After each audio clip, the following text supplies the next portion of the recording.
Siapakah bangsa yang terpilih? Nah, mundur. Siapa si Marcel ya? Mundur Sel. Yang tadi Sel. Mundur satu lagi. Nah, yang dipilih Tuhan satu di dalam rencana Bapa sebagai pembuat rancangan orang terpilih untuk hidup kekal dan atau binasa kekal. Jadi orang terpilih itu sudah di dalam rencana Bapa, begitu ya. Jadi tadi pagi kita belajar bahwa ada orang yang diselamatkan dan ada orang yang dipilih untuk binasa, sama-sama dipilih begitu. Ayatnya banyak sekali, jadi itu bisa dicatat ya mungkin. Yang kedua, dikuduskan oleh Roh Kudus. Jadi orang pilihan itu adalah orang-orang yang dikuduskan oleh Roh Kudus. Kemudian dibersihkan dengan firman, sema itu tolong diingat-ingat ya, firman itu harus didengar, kemudian dilakukan. Itu sema. Jadi mendengar saja tidak cukup. Iman tanpa perbuatan adalah mati, sama.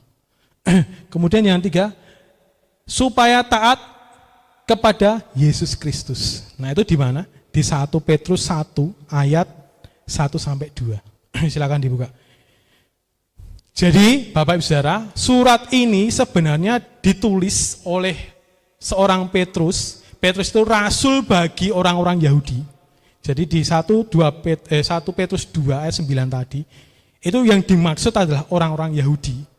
Tetapi kalau dimaknai secara lebih dalam, ternyata bagi Israel. Siapakah Israel? Israel adalah orang-orang yang bertobat dan beriman kepada Yahuwah. Nah, ini konsep yang jarang sekali diberikan begitu ya. Jadi yang dimaksud Israel itu bukan hanya negara secara politis saja. Seperti yang kita lihat sekarang ya, ada negara berdiri namanya Israel. Yaitu orang-orang Israel. Sejarahnya Tuhan ya di situ gitu. Tetapi dalam ruang lingkup yang lebih global begitu. Israel adalah orang-orang yang bertobat, berpaling, berbelok kembali kepada Tuhannya Israel. Tuhannya Abraham, Ishak dan Yakub begitu. Jadi 1 Petrus 1 ayat 1-2. Dari Petrus Rasul Yesus Kristus kepada orang-orang pendatang yang tersebar di Pontus, Galatia, Kapadokia, Asia Kecil dan Bitinia. Yaitu orang-orang yang apa? Dipilih sesuai dengan rencana Bapa dan dikuduskan oleh Roh Kudus, kemudian supaya taat kepada Yesus Kristus dan menerima percikan darahnya. Kiranya kasih karunia dan sejahtera makin melimpah atas kamu. Nah, saya mau bahas sedikit ya tentang kepenuhan Roh Kudus begitu. Di ayat ini disebutkan, jadi sebelum kita menerima percikan darah Yesus, menerima keselamatan dari Yesus, kita dikuduskan oleh siapa? Kuduskan oleh siapa di situ? Di 1 Petrus 1 ayat 2. Dan yang dikuduskan oleh Roh Kudus. Jadi Bapak Ibu Saudara, sebenarnya kepenuhan Roh Kudus itu terjadi bahkan sebelum kita menerima Yesus, belum mengenal Yesus. Jadi yang membuat kita mengenal Yesus itu siapa?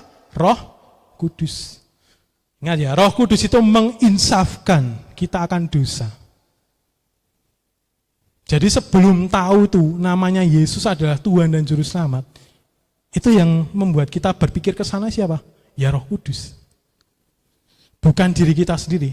Jadi orang tidak mampu untuk berpikir bahwa Yesus adalah Mesias, tidak akan mampu. Kalau mampu ya logikanya, kalau kita mampu berpikir Yesus adalah Mesias, seluruh orang di dunia ini akan percaya kepada siapa? Mesias. Karena kita mencapai logika yang sama, Yesus adalah Mesias. Tetapi karena tidak semua orang, berarti itu ada sesuatu yang di luar logika, yang dikerjakan oleh Roh Kudus. Jadi Roh Kuduslah yang menginsafkan kita bahwa Yesus adalah Mesias. Itu makanya saya terus ngomong ya, kepenuhan Roh Kudus itu bukan setahun sekali saat pencurahan Roh Kudus atau setiap kali seminar begitu, setiap kali KKR kita kepenuhan, tidak. Bahkan sebelum kita menerima salib Yesus, kita sudah dikuduskan oleh Roh Kudus. Itu kepenuhan Roh Kudus Bapak Ibu Saudara. Tanda kepenuhan Roh Kudus itu satu, kita terima Yesus sebagai Tuhan dan Juru Selamat. Yang kedua, kita akan bergumul di dalam firman. Kemudian yang ketiga adalah berbuah, itu sudah tidak bisa ditawar.